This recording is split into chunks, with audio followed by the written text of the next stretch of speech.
छुपाई जब पूछे तोरा जंगल न खोली रे पैसा मरल फाटल नए नए चोली रे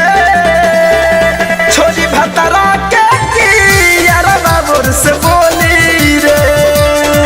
पैसा मरल फाटल नए नए चोली रे छोरी भतरा के यार बाबूर से बोली रे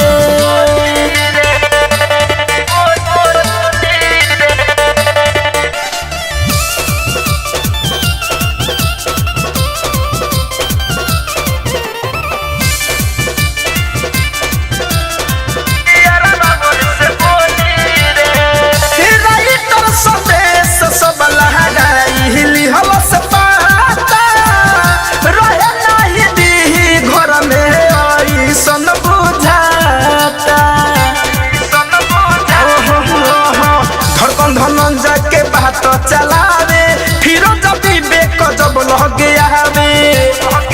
कहे यार मार देब गोली रे